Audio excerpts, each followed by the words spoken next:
বাবা বলেছে মিঠে বাচ্চে, এই সঙ্গম যুগ হলো বিকর্ম বিনাশ করার যুগ। এই সঙ্গম যুগ কি?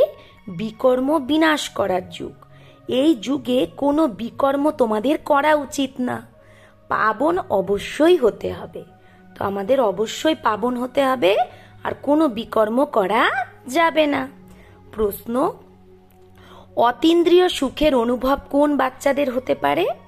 উত্তর, যে অবিনাশী জ্ঞানরত্নে ভরপুর থাকে তারই অতীন্দ্রিয় সুখের অনুভব হয়। যে যত জ্ঞানকে জীবনে ধারণ করে তত ধনবান হয়। যদি জ্ঞানরত্ন ধারণ না হয় তাহলে গরিব সে। যে জ্ঞানরত্ন ধারণ করবে না সে গরিব। বাবা তোমাদের পাস্ট, প্রেজেন্ট, ফিউচারের জ্ঞান দিয়ে ত্রিকালদর্শী বানাচ্ছে। তো বাবা আমাদের কি বানাচ্ছে? ত্রিকালদর্শী। পাস্ট, প্রেজেন্ট, ফিউচার, সৃষ্টির আদি মধ্য অন্তের জ্ঞান দিচ্ছে। গীত ওম নমঃ শিবায়, ওম শান্তি। পাস্ট প্রেজেন্ট চলছে, পাস্ট থেকে যেটা হয়ে যাচ্ছে সেটা পাস্ট, আর এখন প্রেজেন্ট চলছে। আবার এটা এখন যেটা প্রেজেন্ট সেটা আবার পরে পাস্ট হয়ে যাবে, তাই না?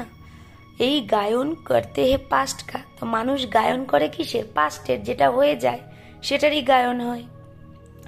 এখন তোমরা পুরুষোত্তম সঙ্গম যুগে আছো।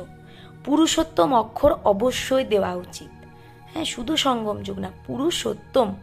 তোমরা প্রেজেন্ট দেখছো, যেটা পাস্টের গায়ন আছে সেটা এখন প্র্যাকটিক্যালে হচ্ছে। এতে কোনো সংশয় আসা উচিত না।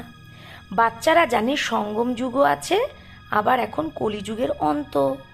বরাবর সঙ্গম যুগ 5000 বছর আগে পাস্ট হয়ে গেছে, এখন আবার প্রেজেন্ট। এখন বাবা এসেছে, ফিউচার ভি বহি হোগা जो পাস্ট হো গয়া।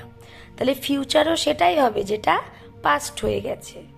বাবা রাজযোগ শেখাচ্ছে, তারপরে সত্য যুগে আবার রাজ্য পাবো আমরা। রাজযোগ শিখেই তো রাজ্য পাবো। এখন এটা হলো সঙ্গম যুগ। এই কথা তোমাদের বাচ্চাদের ছাড়া কেউ জানে না। তোমরা প্র্যাকটিক্যালে রাজযোগ শিখছো, এটা খুব সহজ। যত ছোট বা বড় বাচ্চা আছে সবাইকে একটা কথাই মুখ্য বোঝাতে হবে, কি? যে বাবাকে ইয়াদ করো তো বিকর্ম বিনাশ হবে। তাহলে যখন বিকর্ম বিনাশী হওয়ার টাইম এখন, তাহলে এরকম কে হবে যে আবার বিকর্ম করবে? কিন্তু মায়া বিকর্ম করিয়ে দেয়। তো বোঝেও যে আমার চমাট লেগে গেছে, মায়ার